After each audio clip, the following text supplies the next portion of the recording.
கிறிஸ்துவில் அன்பார்ந்த சகோதர சகோதரிகளே, பொது காலத்தின் 11ஆம் வாரத்தின் நற்செய்தி வாசகம் மத்தேயு நற்செய்தி 9ஆம் அதிகாரம் 36 10ஆம் அதிகாரம் 8 வரையான வசனங்களை நாங்கள் வாசிக்கின்றோம். இந்த நற்செய்தியிலே இயேசு மக்கள் கூட்டத்தை பார்த்து அவர்கள் ஆயனில்லா ஆடுகளை போல் இருப்பதை கண்டு பரிவு கொள்ளுகிறார். அது மட்டுமல்ல, தன்னுடைய 12 திரு தூதர்களை முதலாவதாக தேர்ந்தெடுத்து அவர் செய்து வந்த அந்த இறை பணிக்காக அவர்களை அனுப்புவதை நாங்கள் வாசிக்கின்றோம். அன்பார்ந்தவர்களே, மத்தேயு நற்செய்தியின் ஒரு உன்னதமான பகுதியாக இயேசுவின் பொது பணியில் ஒரு முக்கியமான திருப்பு முனையாக இந்த பகுதி அமைந்திருக்கிறது. அதுவரை தனியாக போதித்து குணமாக்கி வந்த ஆண்டவர் இயேசு இப்பொழுது தனது பணியை ஆற்றுவதற்கு தன்னுடைய சீடர்களில் 12 பேரை திரு தூதர்களாக தேர்ந்தெடு அந்த அதிகாரத்தை பகிர்ந்தளிக்கும் ஒரு புதிய கட்டத்தை அவர் ஆரம்பிக்கின்றார். என்பவர்களே,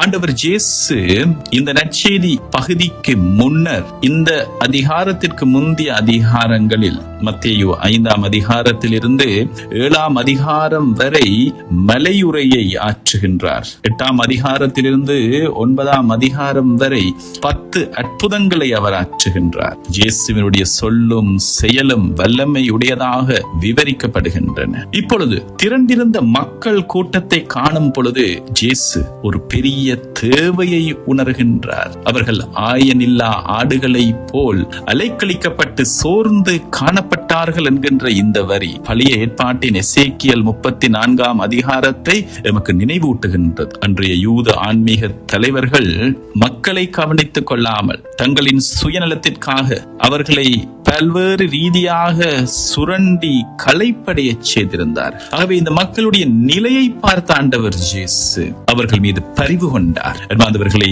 இந்த நற்செய்தி பகுதியின் ஆழத்தை நாங்கள் முழுமையாக அனுபவிக்க வேண்டுமானால் இங்கு பயன்படுத்தப்பட்டுள்ள மிக முக்கியமான ஒரு சில கிரேக்க மூலச் சொற்களின் சொற்பிறப்பியல் பின்னணியையும் அதனுடைய வரலாற்று விவிலிய முக்கியத்துவத்தையும் அறிந்து கொள்வது அவசியமானது. வார்த்தைகளின் வேர்களை தேடிச் செல்லும் பொழுது இயேசுவின் இதய துடிப்பை நம்மால் இன்னும் நெருக்கமாக உணர முடியும். இந்த பரிவு கொண்டார் என்கின்ற இந்த வார்த்தை நற்செய்தியில் வருகின்ற இந்த பகுதி, திரண்டிருந்த மக்களை இயேசு கண்ட பொழுது அவர்கள் மேல் பரிவு கொண்டார். கிரேக்க மூலச் சொல்லான ஸ்பிலாக்னிசோமாய் என்ற இந்த வார்த்தை இங்கு பயன்படுத்தப்பட்டிருக்கிறது. இந்த சொல் ஸ்பிலாக்னா என்ற பெயர் சொல்லில் இருந்து வருகின்ற இந்த வார்த்தை, இதனுடைய அர்த்தம் உள்ளுறுப்புகள் அல்லது நுரையீரல், இதயம், கல்லீரல் போன்ற இந்த உள்ளுறுப்புகளை குறிக்கின்ற பொருள்.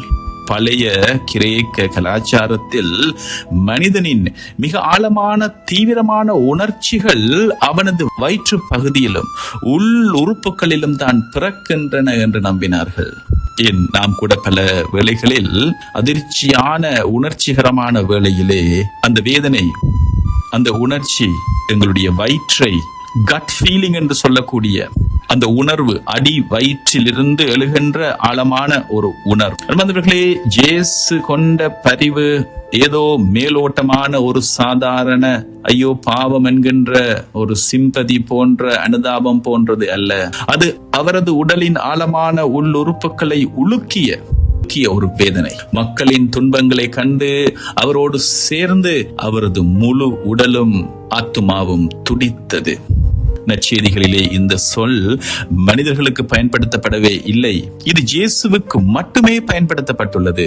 இது மெசியாவின் தெய்வீக கருணையை குறிக்கின்ற ஒரு சொல். வயிற்றை தொடுகின்ற வேதனை, ஆழமான பரிவின் வெளிப்பாடுதான் அது. அதனால் அன்பான சகோதர சகோதரிகளே, அவர் அடுத்த கட்டமாக தன்னுடைய சீடர்களை தேர்ந்தெடுக்கவும் அனுப்பவும் அவரை தூண்டுவது இந்த ஸ்பிலாக்னிசோமாய் என்கின்ற இந்த பரிவு மட்டுமே தான்.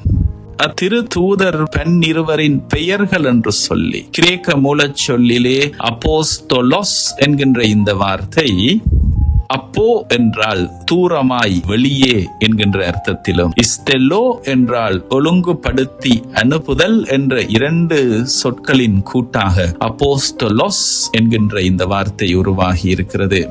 மத சார்பற்ற கிரேக்க வரலாற்றிலே இந்த சொல் ஒரு நபரை மட்டும் குறிக்கவில்லை. ஒரு குறிப்பிட்ட இராணுவ இலக்கோடு அல்லது ஒரு நாட்டின் துணை பணியோடு கடலில் அனுப்பப்படும் சரக்கு கப்பலின் கூட்டத்தையோ அல்லது ஒரு அரசனின் ஆணை பெற்று புறப்படும் கடற்படை தளபதியோ இது குறிக்க பயன்பட்டது. அன்பார்ந்தவர்களே, ஒருவனால் அனுப்பப்பட்ட தூதுவன் அந்த அனுப்பிய நபருக்கு சமமானவன் என்கின்ற பாரம்பரியத்திலே இந்த வார்த்தை கொள்ளப்படும். அதுவரை இயேசுவின் பின்னால் நடந்தவர்கள் சீடர்கள், டிசைபிள்ஸ் என்றால் கற்பவர்கள். ஆனால் இந்த அதிகாரத்தில் அவர்களுடைய பெயர்கள் மாற்றப்படுகின்றன. திரு தூதர்களாக, அப்போஸ்தலஸாக, அனுப்பப்படுகின்றவர்களாக இவர்கள் மாற்றப்படுகின்றார். ஆகவே அவர்கள் சாதாரண வேலையாட்கள் அல்ல.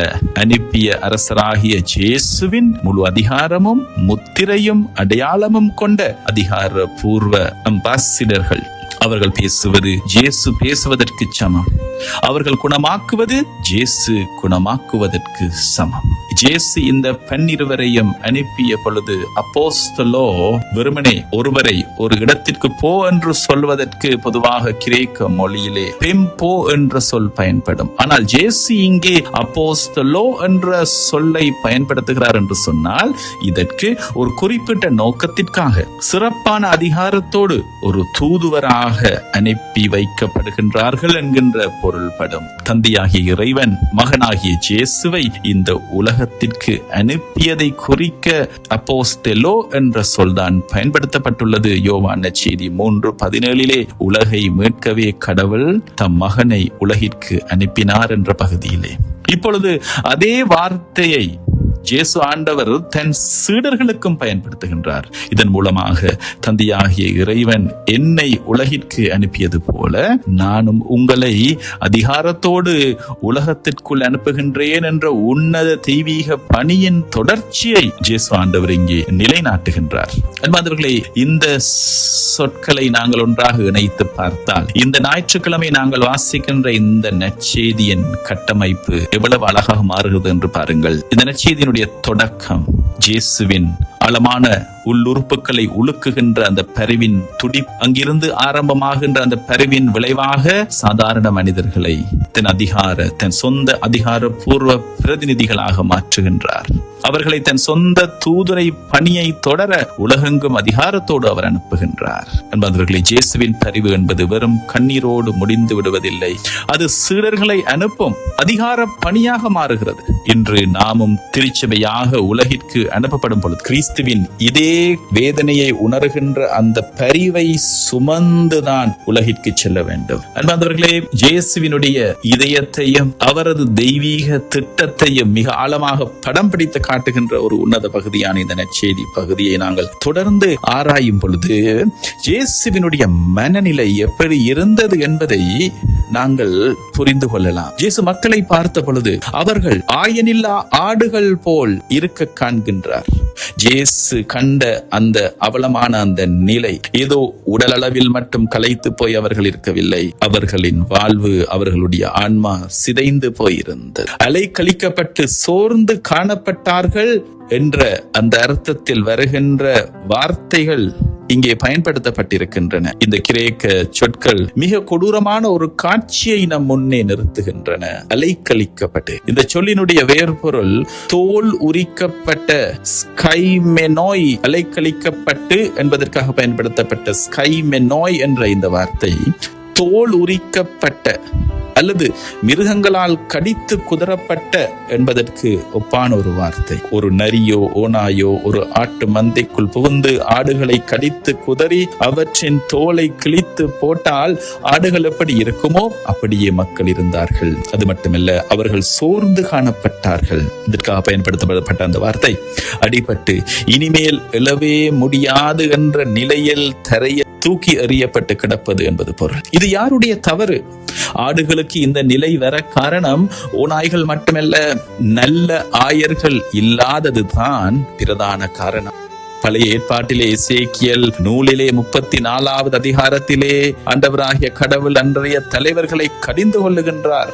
ஆடுகளை மேய்க்காமல் தங்களையே மேய்த்து கொள்ளும் இஸ்ரேலின் ஆயர்களுக்கு ஐயோ கேடு, வலிமையற்றவற்றை நீங்கள் திடப்படுத்தவில்லை, நோயுற்றவற்றை நீங்கள் குணப்படுத்தவில்லை, அவை ஆயனில்லாததால் சிதறி போயின என்கின்ற இந்த வார்த்தைகள் இயேசுவின் காலத்திலும் ஏன் இன்று கூட இருக்கின்ற ஒரு நிலை. இயேசுவின் காலத்திலே இருந்த மத தலைவர்கள், மறைநூல் அறிஞர்களும் பரிசேயர்களும் சதுசேயர்களும் மக்களுக்கு நல்வாழ்வை தருவதற்கு பதிலாக 613 சட்ட திட்டங்களை அவர்கள் ஏற்றி எல்லா ரீதியாகவும் கடித்து குதறி சோர்வடைய செய்திருந்தார்கள். இதை கண்ட பொழுதுதான் இயேசுவின் இதயம் நொறுங்கி போகின்றது. அறுவடையோ மிகுதி என்கின்ற இயேசுவினுடைய மாற்று பார்வை, இங்குதான் இயேசுவினுடைய மனதின் உன்னத பார்வை வெளிப்படுகின்றது. சாதாரண மனிதர்கள் அந்த மனிதர்களை பார்த்திருந்தால் இவர்கள் பாவம் செய்தவர்கள், சாபத்திற்குரியவர்கள், ஒன்றுக்கும் உதவாத குப்பைகள் என்று நினைத்திருப்பார்கள். ஆனால் இயேசுவின் பார்வை, அவருடைய கண்கள் அவர்களை அறுவடைக்கு தயாராக இருக்கும் வயல்வெளியாக பார்த்தன. அழிவல்ல, அறுவடையன் என்பாந்தவர்களே. பொதுவாக விவிலியத்திலே அறுவடை என்பது உலக முடிவையும் தண்டனையையும் குறிக்கும். உதாரணமாக மத்தேயு நற்செய்தி 13 நாங்கள் கலைகளின் உவமையிலே நாங்கள் காண்பதை போல. ஆனால் இயேசு இந்த இடத்தில் அறுவடை என்ற சொல்லை நேர்மறையாக பயன்படுத்துகின்றார்.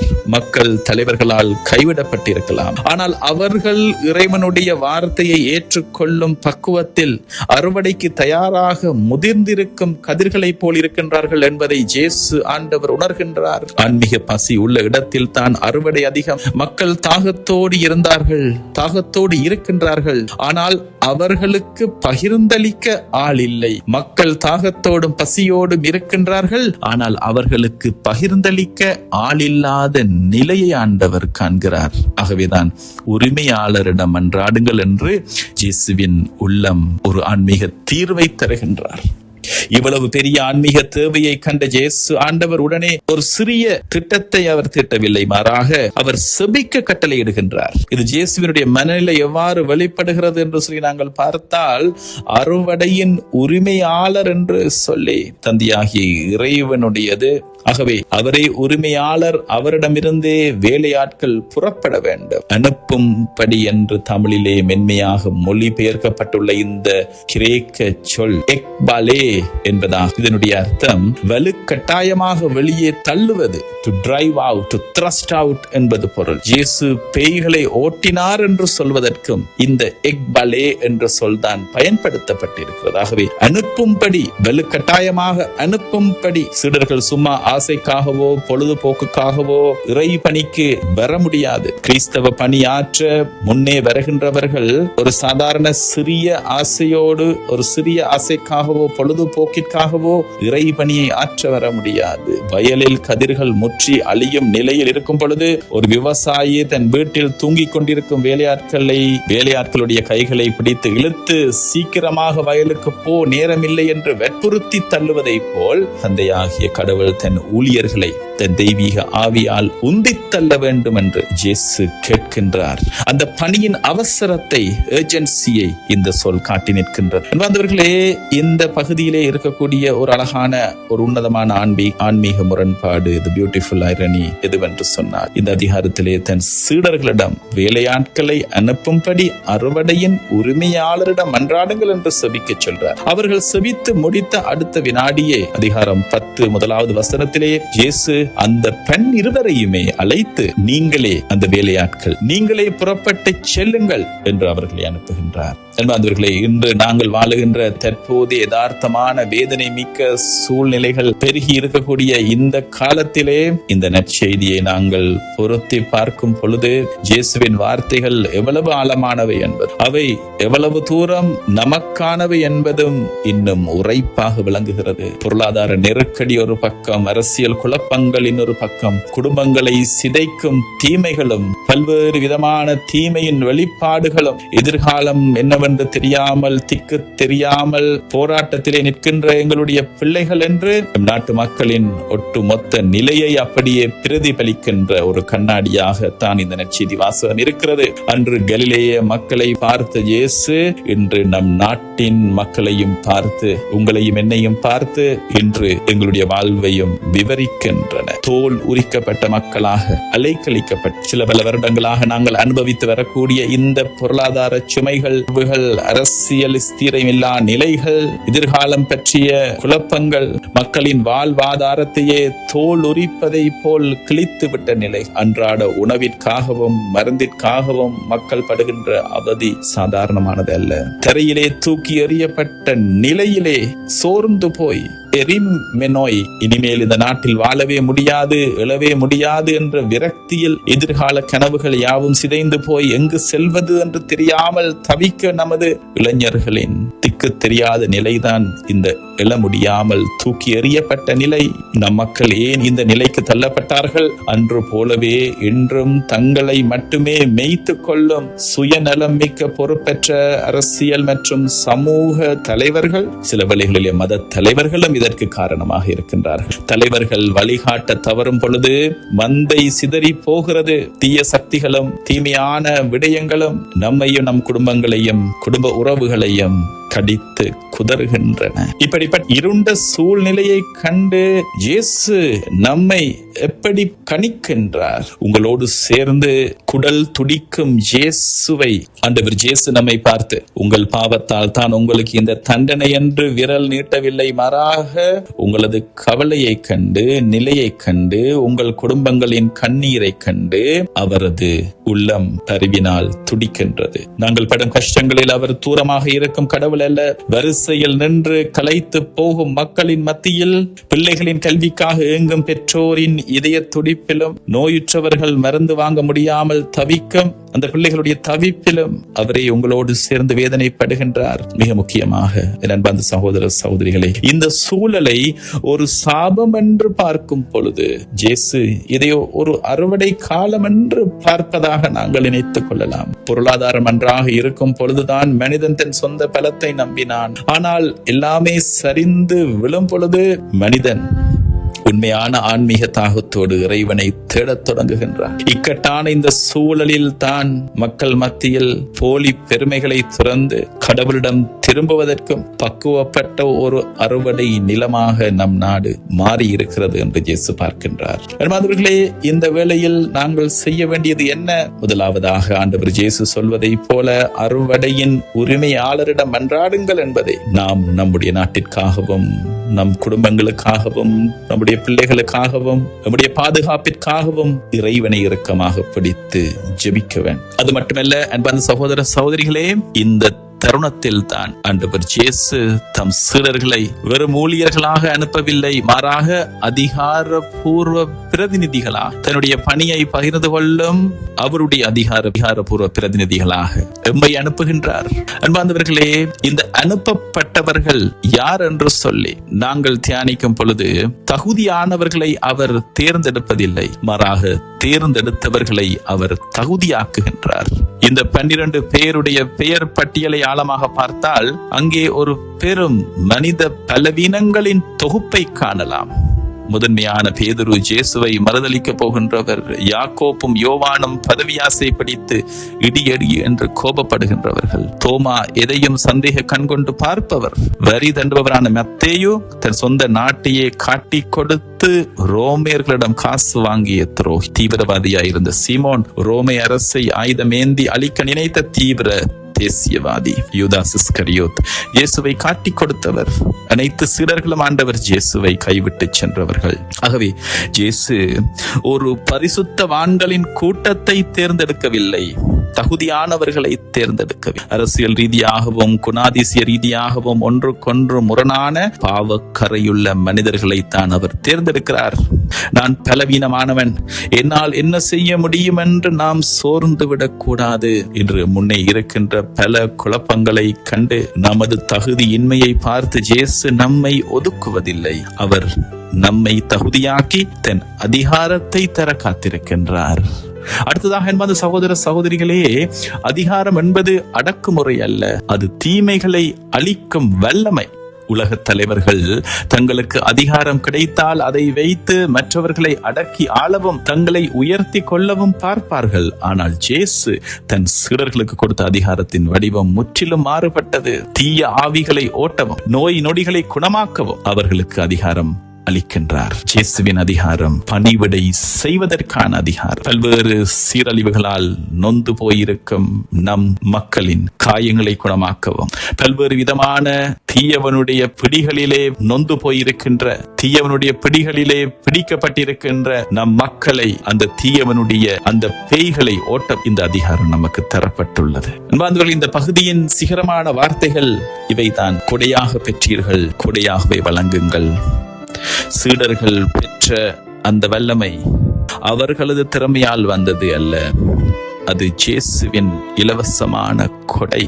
எனவே அதை வைத்து அவர்கள் தங்களுக்கு பணமோ புகழோ சுய லாபமோ தேடக்கூடாது என்பது ஆண்டவர் இயேசுவினுடைய தெளிவான படிப்பினை. ஆனால் இன்றைய உலகிலே எல்லாமே வியாபாரமாகிவிட்டது. காசு கொடுத்தால் தான் காரியம் நடக்கும் என்ற சூழலில் நாங்கள் வாழுகின்றோம். ஆனால் கிறிஸ்தவ விசுவாசம் நமக்கு கற்றுக் கொடுப்பது இலவசமாக கொடு. நம்மிடம் இருக்கும் நேரம், நம்மிடம் இருக்கும் அறிவு, திறமை, இறைவன் நமக்கு தந்துள்ள ஆசீர்வாதங்கள், இவை அனைத்தையும் தேவையில் உள்ளோருக்கு எவ்வித பிரதிபலனும் எதிர்பாராமல் கொடையாக அள்ளி வழங்க நாங்கள் அழைக்கப்பட்டோம். அன்பானவர்களே, இயேசு ஆண்டவர் சீடர்களுக்கு கொடுத்த அந்த அதிகாரமும், கொடையாக பெற்றீர்கள், கொடையாகவே வழங்குங்கள் என்று சொன்ன அந்த வல்லமையும் உண்மையாகவே தூய ஆவியாரை குறிக்கின்றது. பெந்தெகோஸ்தே திருநாளுக்கு பிறகுதான் இந்த தூய ஆவியின் வல்லமை திருத்துதர்களின் வாழ்வியல் முறையாக மாறியது. இது மனித ரீதியான, உடல் ரீதியான, மனித அளவிலே ஒரு போராட்டம் அல்ல. நமது சொந்த பலத்தை கொண்டு பல விடயங்களை கட்டலாம், சாதிக்கலாம் என்று எண்ணியவர்கள் தோற்று போன தருணத்திலே தூய ஆவியானவருடைய அருள் பொழிவு அவர்களுக்கு கிடைத்த அந்த வேளையிலிருந்து அவர்களுடைய வாழ்வு மாறுகிறது. இது மனித வல்லமையை கொண்டு, மனித அளவிலான ஒரு போராட்டம் அல்ல. நமது சொந்த பலத்தை கொண்டு சாத்தானையும் சமூக தீமைகளையும் அவனுடைய ஆதிக்கத்தையும், இன்று நாங்கள் முகம் கொடுக்கின்ற எல்லா விதமான நெருக்கடிகளையும் நாங்கள் எதிர்கொண்டால் நாங்கள் தோற்று போவது உறுதி. நாங்கள் கண்டிப்பாக தோற்று போவோம். ஆனால் இயேசு காட்டி அந்த வழி, துணையாளரான தூய ஆவியை நீங்கள் பெற்றுக்கொள்ளும் பொழுது, அந்த உன்னத வல்லமையால் நீங்கள் நிரப்பப்பட்டு கொண்டே இருக்கும் பொழுது இந்த தீமைகளை உங்களால் வெல்ல முடியும். அன்பார்ந்தவர்களே, இன்று 2ஆம் வாசகமான ரோமேயர் எழுதிய திருமுகத்திலே அதிகாரம் 5 தூய ஆவியானவரோடு நாம் வாழும் இந்த வாழ்க்கையை இந்த நற்செய்தி வாசகத்தோடு இணைத்து மிக அழகான ஒரு தெளிவான விளக்கத்தை என்று நாங்கள் காண்கிறோம். பல வேளைகளில் கிறிஸ்தவர்களாகிய நாங்கள், பணியாளர்களாகிய நாங்கள் செய்கின்ற மிகப்பெரிய தவறு என்னவென்று சொன்னால், நம்மை சுற்றியுள்ள தீமைகளையும் தீயவனுடைய சக்திகளையும், நம் குடும்பங்களை தாக்குகின்ற, நம் வாழ்வை தாக்குகின்ற பிரச்சனைகளையும் நமது சொந்த மனித பலத்தாலும் அறிவாலும், பண பலமாக இருக்கலாம், உடல் பலமாக இருக்கலாம், மனிதர்களை வைத்து அவற்றை தீர்க்க முயல்கின்றோம். ஆனால் தூய பவுல் ரோமியர் எழுதிய கடிதத்திலே நமக்கு மிக தெளிவாக எச்சரித்திருக்கிறார். மனித பலம் பலவீனமானது, அது தோல்வியில் தான் முடியும். இன்று குடும்பங்களை சிதைக்கும் தீய ஆவிகளின் சக்தியாக இருக்கலாம். அதனுடைய ஆதிக்கம் பல்வேறு விதமான அவல சூழல்கள், நாட்டில் காணப்படுகின்ற அரசியல் பொருளாதார நெருக்கடியால் இன்று நமக்கு நேர்ந்திருக்கின்ற விரக்தி மிகுந்த நிலைகள், குடும்பத்துல காணப்படக்கூடிய நிம்மதி இழந்த நிலைகள், மன அழுத்தங்கள், நோய்கள், இவை அனைத்தையும் வெறும் மனித திட்டங்களால் மட்டும் மாற்றிவிட முடியாது. இது ஒரு ஆன்மீக போர். அன்பார்ந்தவர்களே, இதற்கு நமக்கு தேவைப்படுவது மனித ஆயுதங்கள் அல்ல, மாறாக இயேசு ஆண்டவர் சீடர்களுக்கு ஊட்டிய அதே தூய ஆவியின் வல்லமை. இந்த தூய ஆவியினுடைய வல்லமை நமக்கு வழங்கப்படும் பொழுது மட்டுமே தான் இவற்றிலிருந்து நாம் வெற்றி அடைய முடியும். விதமாக இயேசு ஆண்டவர் நற்செய்தியிலே மக்கள் கூட்டத்தை பார்த்த பொழுது அவருடைய குடல் உருகி பரிவு கொள்ளும் அளவிற்கு அவர் வேதனை அடைந்தார். அந்த தெய்வீக பரிவும் அன்பும் சாதாரண மனித இதயத்தால் பிறப்பது அல்ல. நாம் தூய ஆவியானவரை பெற்றுக்கொள்ளும் பொழுது அதே இயேசுவின் பரிவுள்ள இதயம் நமக்குள் உருவாக்கப்படுகின்றது. சுயநலமும் வறுமையும் நிறைந்த இன்றைய வாழ்வின் சூழலிலே அடுத்தவர் மீது நமக்கு உண்மையான அன்பு வர வேண்டுமானால் தூய ஆவியானவர் நம் இதயங்களில் அந்த அன்பை அள்ளி பொழிய வேண்டும். நாம் வலிமையற்றவர்களாக இருந்த பொழுதே என்று பவுல் எழுதுவதைப் போல நாம் இன்னும் வலிமையற்றவர்களாக இருந்த பொழுதே குறிப்பிட்ட காலத்தில் கிறிஸ்து நமக்காக தம் உயிரை கொடுத்தார். நற்செய்தியிலே உள்ளதை போல மக்கள் ஆயன் இல்லாமல் களைப்புற்று சோர்ந்து எழ முடியாமல் தரையில் தூக்கி எறியப்பட்டிருக்கின்ற அந்த நிலையில் உள்ள நமக்காக நாம் வலிமையற்றவர்களாக இருந்த பொழுதேதான் கிறிஸ்து நமக்காக இருந்தார். ஆகவே நமது பலவீனம் தான் தூய ஆவியானவர் தன்னுடைய செயலை ஆற்றுவதற்கான தொடக்க புள்ளி என்பதை நாம் மறந்துவிடக் கூடாது. நாம் என்னால் முடியாது, நமது மனித பலத்தினால் இதை முடியாது என்று நமது மனித பலத்தின் ஆயுதத்தை கீழே போடும் பொழுதுதான் தூய ஆவியானவர் தமது வல்லமையால் நம்மை நிரப்பி தீமைகளை ஓட்டுகின்ற அந்த அதிகாரத்தை நமக்கு தருகின்றார். அன்பார்ந்தவர்களே, மத்தேயு நற்செய்தி 10ஆம் அதிகாரத்திலே என்று நாங்கள் வாசிக்கிற நற்செய்தி வாசகத்திலே இயேசு சீடர்களுக்கு அதிகாரம் கொடுத்து அனுப்பினாலும் இயேசு பாடுகள் பட்ட பொழுது, சிலுவையில் அறையப்பட்ட பொழுது இதே சீடர்கள் பயந்து ஓடி கதவுகளை பூட்டிக் கொண்டு நின்றார்கள். ஏனென்றால் அப்பொழுது அவர்களிடம் இயேசு கொடுத்த வெளிப்படையான அதிகாரம் இருந்ததே தவிர அதை தாங்கி நடத்தும் தூய ஆவியின் உள் வல்லமை இன்னும் முழுமையாக பொழியப்படவில்லை. ஆனால் பெந்தகோஸ்து நாளிலே திருத்தூதர் பணிகள் நூல் 2ஆம் அதிகாரத்திலே நாங்கள் காண்பதை போல தூய ஆவியானவர் நெருப்பு நாவுகளாக அவர்கள் மேல் இறங்கிய அந்த தருணமே அவர்களின் வாழ்க்கை முற்றிலும் மாறியது. பயந்து நடுங்கிய பேதுரு ரோமை மற்றும் யூத அதிகாரிகளுக்கு முன்பாக துணிச்சலாக நின்று பேசுகின்றார். அதிகாரமும் நோய்களை குணமாக்கும் கொடைகளும் தீமைகளை வெல்லும் வல்லமையும் அவர்களின் அன்றாட வாழ்வியல் முறையாக மாறுகிறது.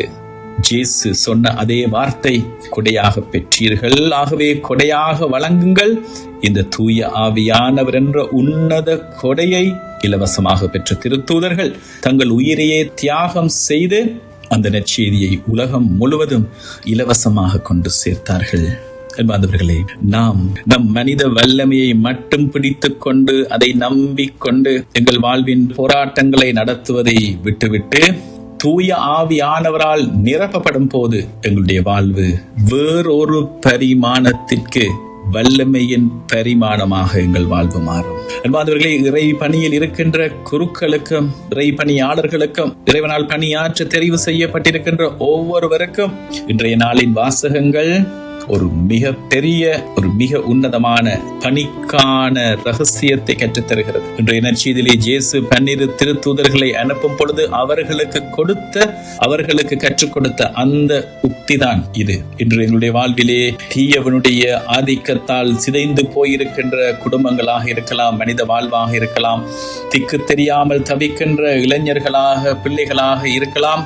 இவர்களுக்கு நாங்கள் எவ்விதமாக பணியாற்ற வேண்டும் என்பதற்கு இன்றைய நாளின் வாசகங்கள் எங்களுக்கு தெளிவாக கற்றுத்தருகின்றது. முதலாவதாக, தூய ஆவியாரால் நாம் நிரப்பப்பட வேண்டும்.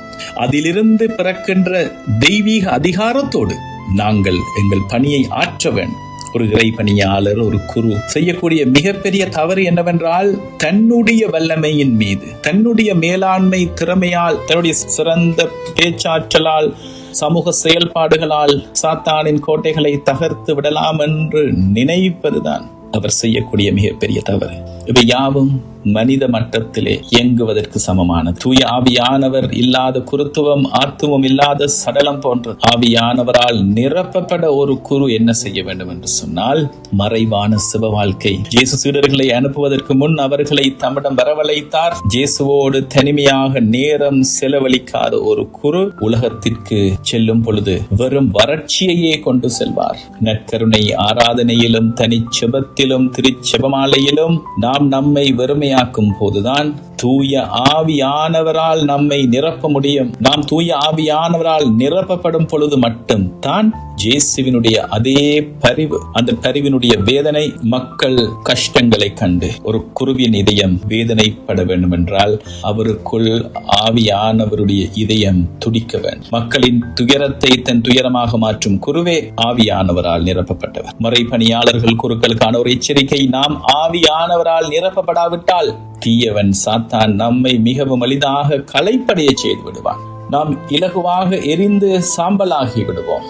இன்று நாம் முகம் கொடுக்கின்ற பல்வேறு விதமான குழப்பங்களும் அழுத்தங்களும் பிரச்சனைகளும் சவால்களும் இவை நம்மை தாக்காமல் இருக்க தினமும் தூய ஆவியின் புதிய அபிஷேகத்தால் நாம் நனைய வேண்டும், நிரப்பப்பட வேண்டும். இந்த தூய ஆவியாரால் உள் மனதில் நிரப்பப்படுகின்ற ஒரு இறை பணியாளருக்கு இந்த தெய்வீக அதிகாரம் தானாகவே பிறக்கிறது.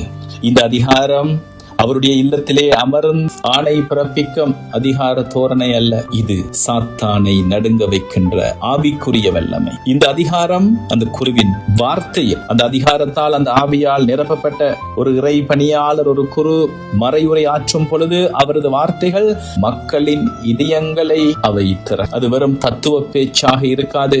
காயப்பட்ட ஆன்மாக்களை குணமாக்குகின்ற மருந்தாக அது மாறும். பாவத்தில் வாழ்பவர்களை அது குணமாக்குகின்ற தீமையில் வாழுகின்றவர்கள், தீமையை விதைக்கின்றவர்களுடைய வாழ்வை உழுக்கும் தீர்க்க தரிசன குரலாக அது மாறும். இன்று நம் குடும்பங்களையும் பிள்ளைகளையும் வாழ்வையும் சூறையாடுகின்ற பல்வேறு விதமான தீமையின் நிலைகள், தீய சக்திகளின் கோட்டைகள் இயேசுவின் நாமத்தினாலும் தூய ஆவியின் வல்லமையாலும் ஒரு குரு கட்டளையிட்டு உடைக்கும் பொழுது அவை தரைமட்டமாக உடையும். கொடையாக பெற்றீர்கள், கொடையாகவே வழங்குங்கள் என்கின்ற இந்த மத்தேயு நற்செய்தி 10ஆம் அதிகாரம் 8வது வசனம், இந்த தெய்வீக அதிகாரம், இந்த தூய ஆவியின் வல்லமை ஒரு பொழுதும் பணத்திற்காகவோ புகழுக்காகவோ தெய்வீக அதிகாரம் கொண்ட ஒரு குரு பயன்படுத்தக்கூடாது. ஏழ்மையும் உடைந்த நிலைகளிலும் வாழக்கூடிய, விரக்தியின் விளிம்பிலும் வாழக்கூடிய அனைத்து மக்களுக்கும் இலவசமாக கொடுக்கின்ற அந்த தாராள குணமே சாத்தானிய கோட்டையை உடைக்கின்ற பெரிய ஆயுதம். என்பார்ந்த இறை பணியாளர்களே,